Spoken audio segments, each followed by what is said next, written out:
So we'll go with non-violence. So whenever you go with non-violence, we have a person called as Mahatma Gandhi.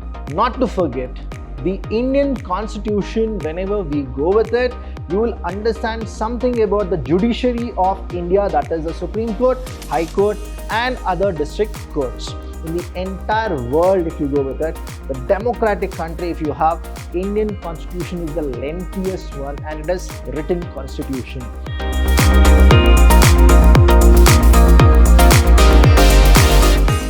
Hello everybody, a warm welcome to one and all. I'm Abhilash from the Department of Commerce and Management in Vidhyaashram First Aid College, the Temple of Excellence. Welcome to all the students for the day 0. Now here in BCom, there is a beautiful subject called as India and Indian Constitution. What exactly our constitution is, how Mother India is, we'll get to know in this chapter itself. Now here in this units what we have, the chapters what we have, the syllabus what we have, which is prescribed by the University of Mysuru, is so beautiful.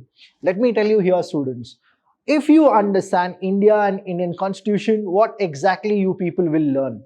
So here when we go with this agenda, the first thing we have is the learning outcome. Why exactly we are supposed to know what India is all about. And in India, the constitution which we talk about, how exactly the constitution is framed. Now, when we go with that, you need to remember a person called as Dr. B.R. Ambedkar. Now, in the learning outcome, I'll be teaching you more about the Indian constitution and how it was drafted. The second we have is a syllabus. Now, the syllabus is divided into 3 units. In those 3 units, we have totally 9 chapters. After that, we're going to go with the units and internal and the exam pattern. See, units usually when we go with the University of Mysuru, it is divided into 5 units, but here in the India and Indian Constitution, we have only 3 units. Those 3 units are divided further and totally we have how many chapters? 9 chapters, right? So we'll go with the outcome, that is the learning outcome. So in learning outcome, what exactly gonna happen? First thing, you will understand about Mother India. Then you'll understand the democracy as well as the democracy of Indian Constitution. The second one, if you go with it, you will understand the fundamental rights, fundamental duties, salient feature and directive principle of state policy. So this is one of the part. The next part, you'll also understand the contribution of the freedom fighters, how the struggle was, how Britishers came and what exactly they have done. We'll also know about the contribution of the then Prime Minister Jawaharlal Nehru ji. And not to forget, the Indian Constitution, whenever we go with it, you will understand something about the judiciary of India, that is the Supreme Court, High Court and other district courts. So these are the things which we're gonna learn. So coming to the next one is the syllabus. Now I told you there will be 3 units.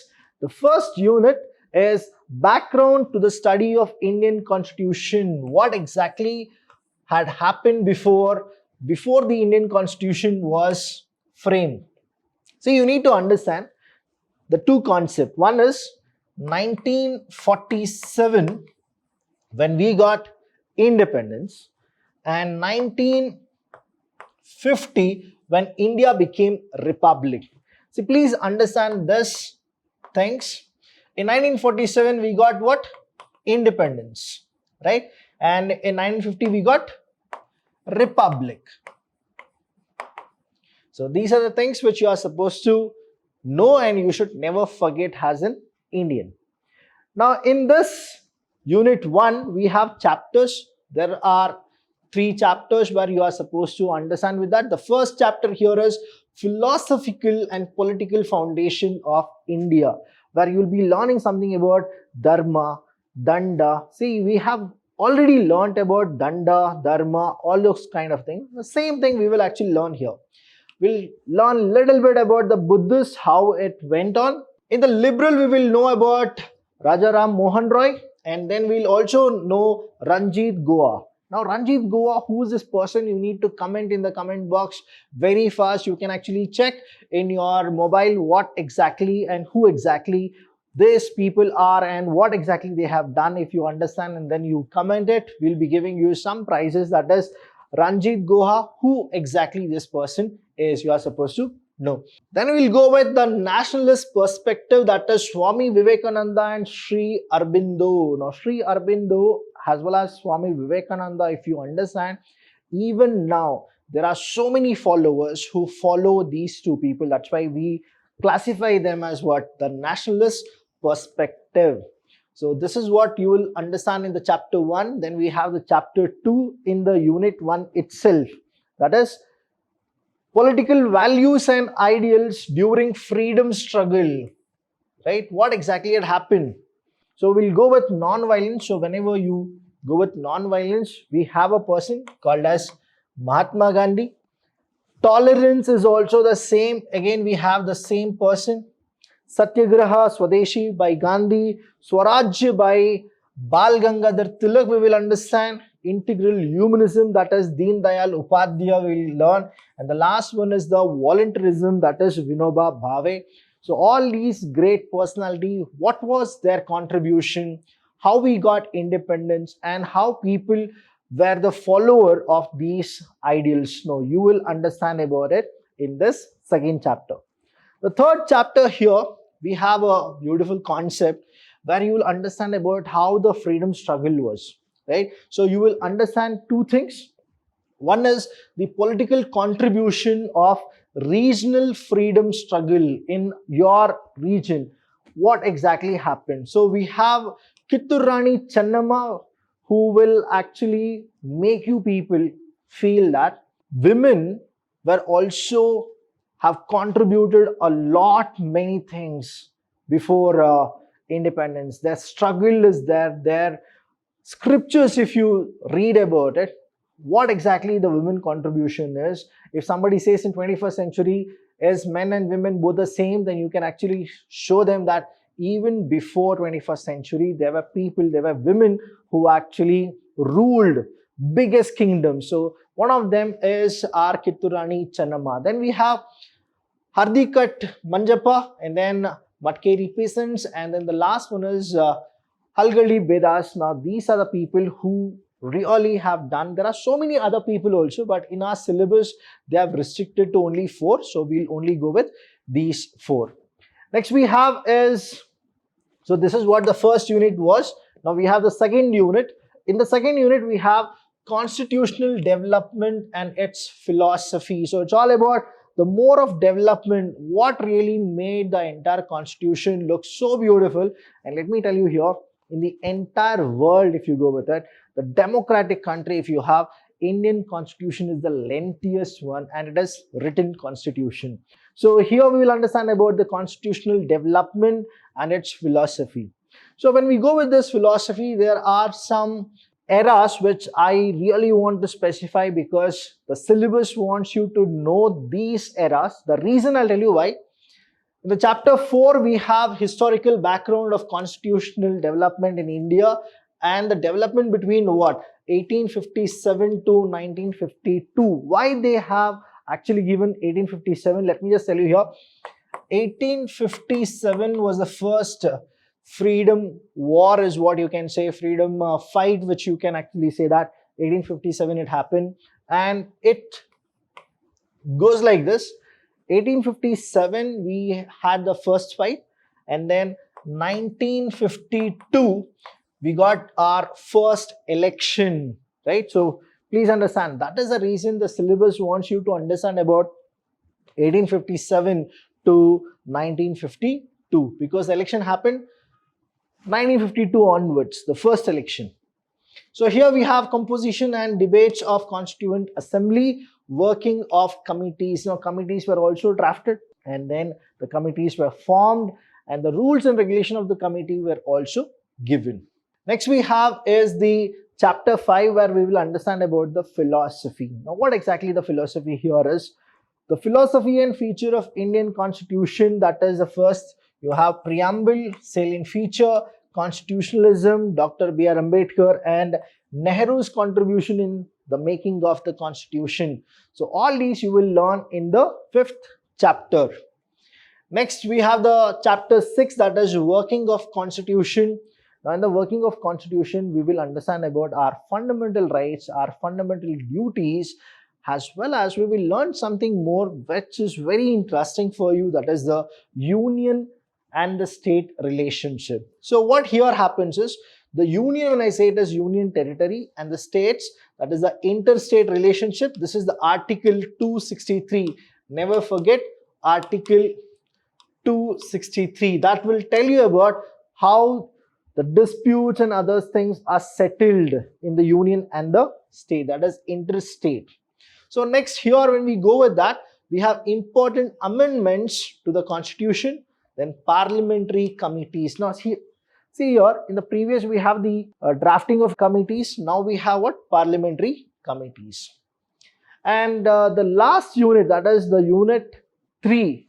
See, we went with unit 1, unit 2. Now we have in the unit 3, that is all about citizens' role. Now what exactly we are supposed to do so that our country should be a developed nation. That is what we are supposed to go with. Now in this unit, we have the following chapters. When we go with these chapters, please understand the chapters 7, 8 and 9 belongs to the unit 3.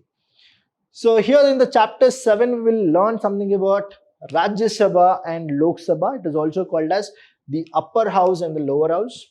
The executive composition and powers, that is how many people are there in Rajya Sabha, how many people are there in Lok Sabha, what exactly is the salary, the terms, the way of election, everything we're gonna learn here. The composition of the seat, Lok Sabha, how many seats are there, Rajya Sabha, how many seats are there, who is the speaker, who is the chairperson, who will appoint the speaker, who can actually impeach the speaker. All this we will learn in this chapter itself. Then we'll move on with the judiciary, that is the High Court, Supreme Court and other courts. Next is Comptroller and Auditor General. We will actually understand Interstate Council and the Election Commission. See, this is a very important topic called as Election Commission. How Election Commission was started, what exactly happened, and even now in the 21st century, see 2024, we're gonna have the election. So this election commission is very, very important, and they are statutory body. They are not under any control of any other state government or central government. They are statutory. Next we have chapter 8 is role and responsibility of citizens under Indian Constitution. So we have something called citizenship. Then we will understand something about Citizenship Amendment Act, that is called CAA. Here you will understand what exactly CAA went with, what was the thing, why people protested, why people supported. All you will understand here in CAA. Then we have fundamental duties. So here in fundamental duties, we will be learning 11 fundamental duties which is there in our constitution, and it is mandatory for all the Indians to know the duties. If you know the duties, I'll tell you here, to survive in India, it's very easy, and our nation, which is a fast developing nation, will also be a developed nation if we understand the obligation and the duties which we are supposed to follow with. So the next topic we have is Right to Information Act. We call it as RTI, Right to Information. Now you will understand something more about RTI. You will also come across a person called as Anna Hazare, Arvind Kejriwal. You have so many people who contributed too many things about RTI, and then they went with it. And the last one is civil society. Now here you will understand something more about what really happens in the central government as well as the state government. And the last unit, if you go with it, right? Now this unit 3 and chapter 9, I always tell my students to concentrate for this chapter because there is something which is only for you. That is the last one, the role of teachers and students in national building, because it is a sure question in your examination and you are supposed to know about this.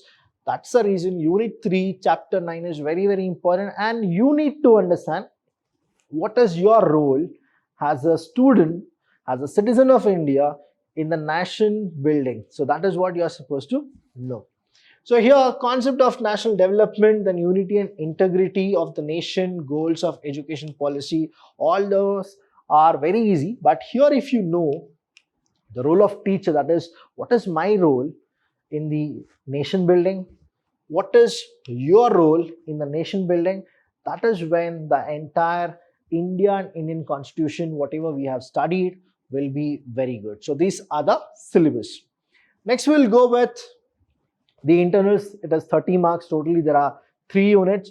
So first unit I'll be giving in the internal 1, unit 2 is in the internal 2, and then unit 3 in the internal 3, and the average will be taken, and that is how we will actually give you the 30 marks. That is totally the internal marks is 40, but only for the test we give it for 30, and the next 10 marks is for your assignment, skill development, Viva and the OC. That is how we'll go with it.